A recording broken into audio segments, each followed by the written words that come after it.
emerald ash borer is one pesky little critter driving city forester Bart Heil a little buggy these days. He's leading the city's charge to battle this borer. Emerald ash borer is an invasive exotic insect pest. It's native to Asia, probably in China. It originally came to Michigan and the United States. The epicenter is Michigan. In some shipping containers, they think to Canton, Michigan.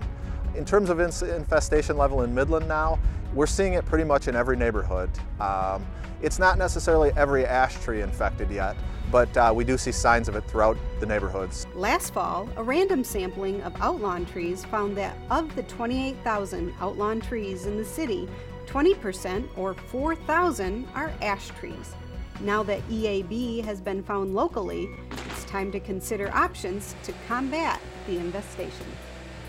Well, we're making the decisions right now on which trees are worth treating and which trees should be removed. If we have trees that probably aren't worth saving anyways, now's the time to remove them. An example of that would be trees that are growing into power lines where they'd be chopped up for power line maintenance, trees that are heaving sidewalks, trees that are overhanging a road too far. Those trees right now we're actually deciding to remove. Other trees that are healthier we're deciding to keep. Those will be treated by a systemic insecticide injection into the trunk of the tree. The city is kicking off a 3-year program to combat this small insect, which is no larger than a penny, but causes some major problems.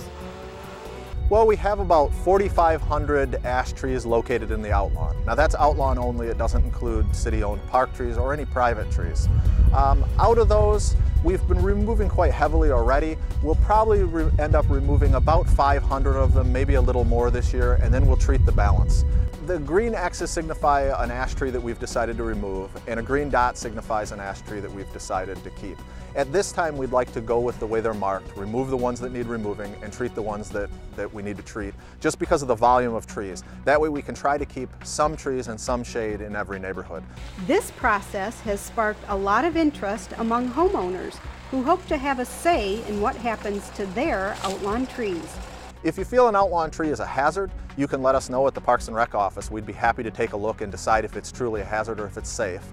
In terms of planting an outlawn tree, we'd absolutely love you to help with this. We don't have the funding to plant every one of these trees that's being removed, and I'd love to see tons more planted. If you'd like to plant a tree in your outlawn at your expense or contract someone to at your expense, just give us a call at the Parks and Rec office. We'll talk to you about the species and where it's going to go so it's not going to interfere with power lines or cause sidewalk damage, and then you can go ahead and get that tree planted. As a homeowner, you may have questions about how to identify an ash tree, determine if it's been affected by the emerald ash borer, and what you should do about it. The city's website has a special page dedicated to the EAB issue, and you can visit the site to find out about handling EAB on your private property, and also continue to follow the city's progress with handling our unwanted guest.